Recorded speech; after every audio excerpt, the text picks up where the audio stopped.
사도신경으로 우리의 신앙을 하나님 앞에 고백합니다.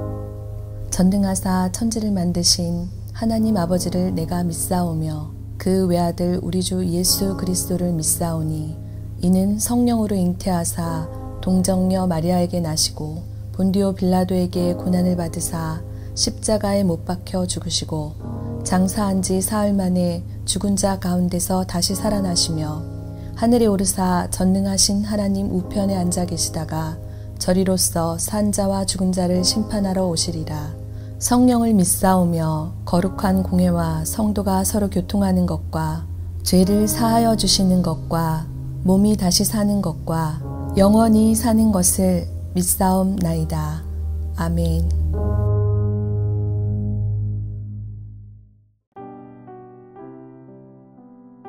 오늘의 말씀 사무엘하 11장 14절에서 27절 말씀입니다.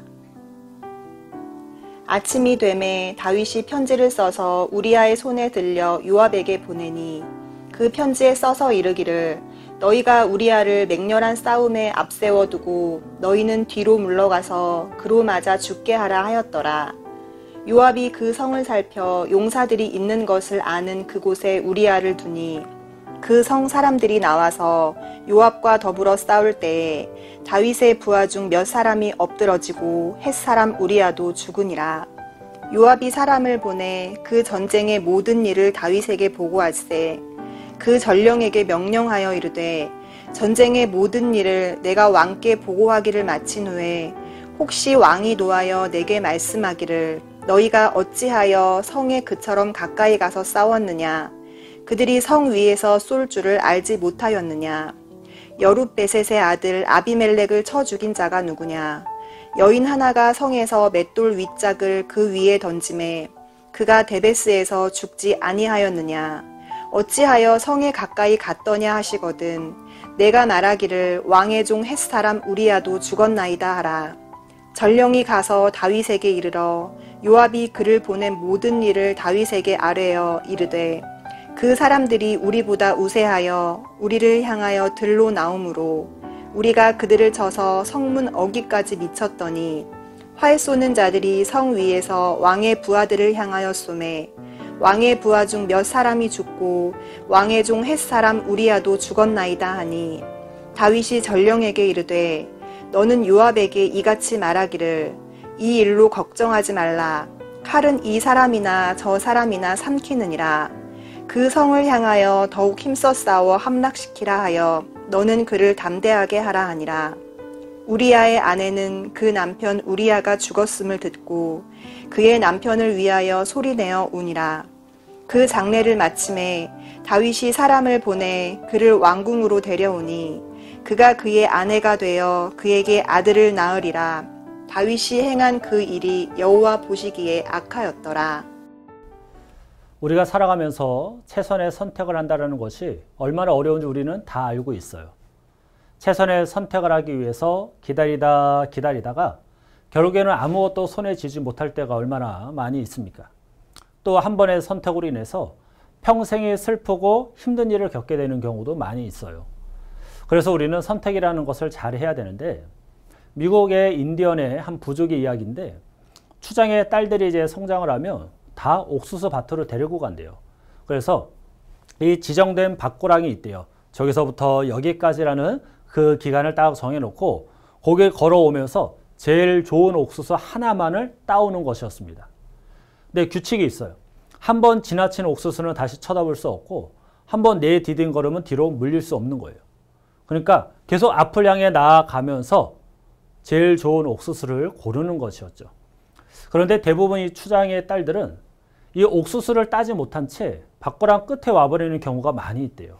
그 이유가 무엇이냐면 좋은 옥수수가 눈에 딱 띌 때마다 조금만 더 가면 더 좋은 옥수수가 있겠지라는 그런 이제 생각으로 그냥 지나쳐 오다 보니까 어느새 밭고랑 끝에 와버릴 때가 많이 있더라는 거죠.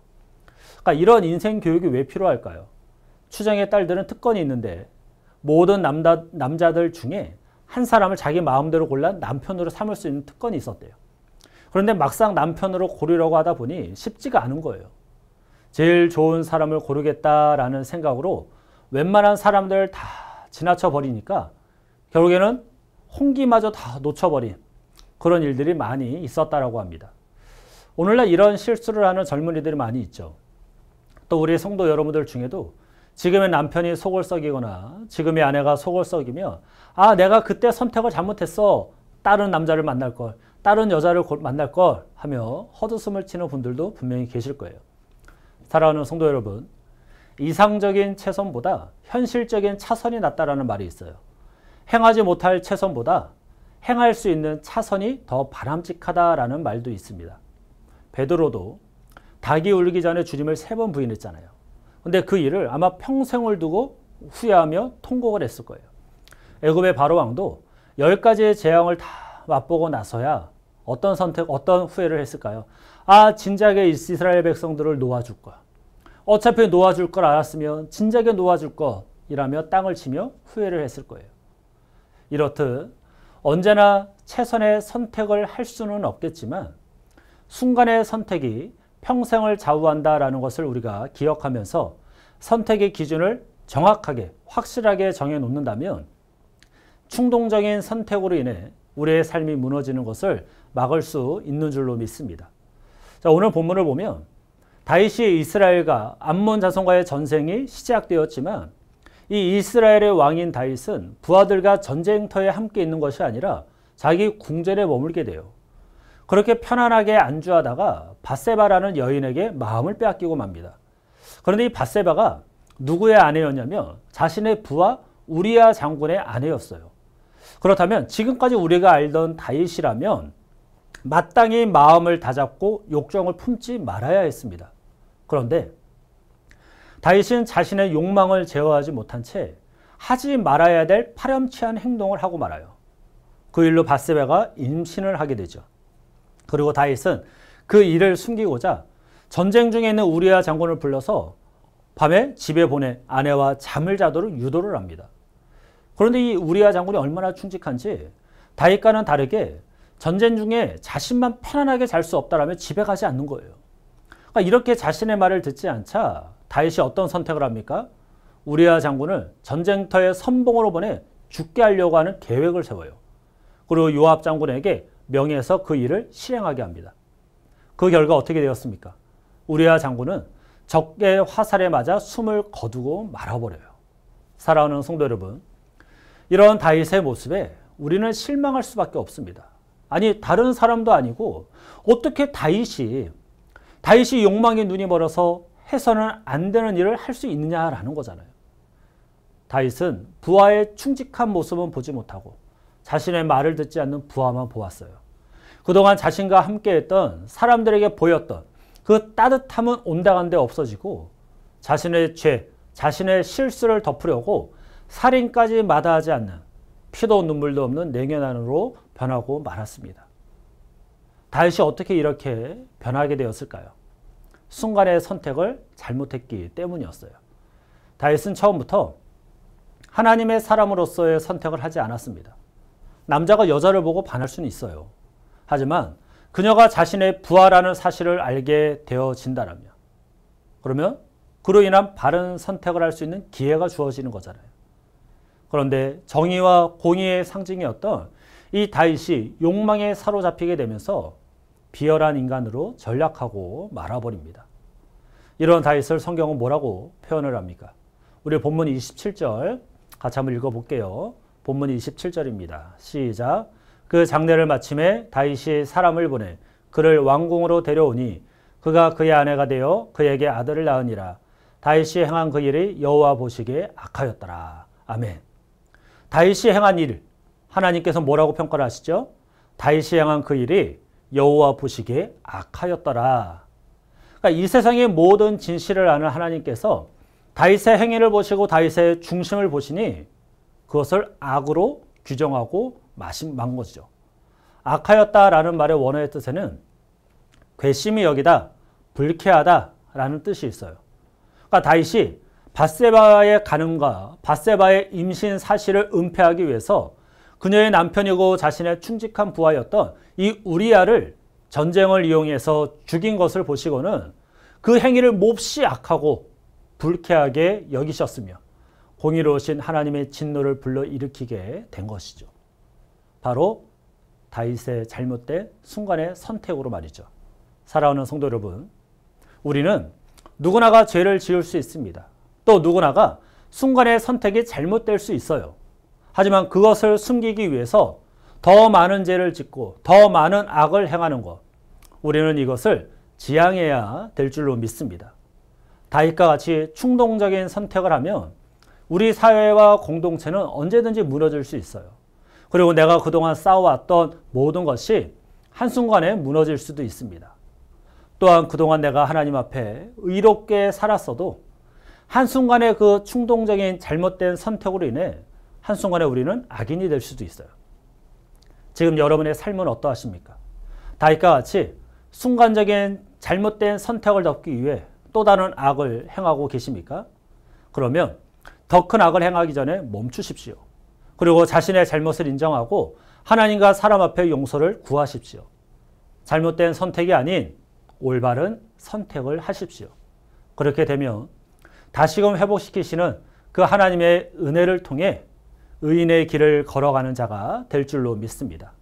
오늘 하루 어떤 선택을 하든 성도답게 그리고 성경적인 선택을 하십시오. 또한 충동적으로 무언가를 선택하지 마십시오. 그래서 여러분의 삶이 무너지지 않게 하시고 여러분이 거하는 그 자리에 선한 영향력을 끼치길 바랍니다. 이러한 믿음으로 오늘 성도답게 하나님의 사람답게 살아가시는 저와 여러분들 되시길 주님의 이름으로 간절히 축원합니다. 기도하겠습니다. 사랑과 은혜가 충만하신 하나님 감사합니다. 우리가 이 땅을 살아가면서 많은 선택들을 하는데 때로는 그 선택이 늘 옳지만은 않을 때가 많이 있습니다.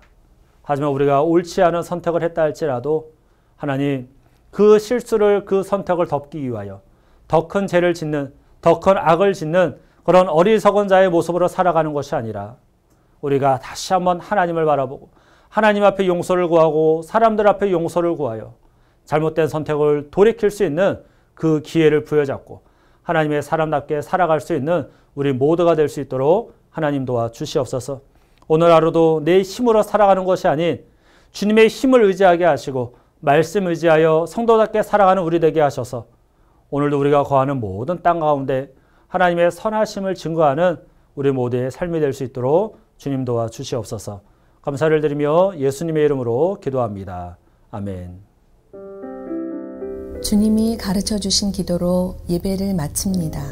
하늘에 계신 우리 아버지여, 이름이 거룩히 여김을 받으시오며 나라가 임하시오며 뜻이 하늘에서 이루어진 것 같이 땅에서도 이루어지이다. 오늘 우리에게 일용할 양식을 주시옵고 우리가 우리에게 죄 지은 자를 사하여 준 것 같이 우리 죄를 사하여 주시옵고 우리를 시험에 들게 하지 마시옵고 다만 악에서 구하옵소서. 나라와 권세와 영광이 아버지께 영원히 있사옵나이다. 아멘.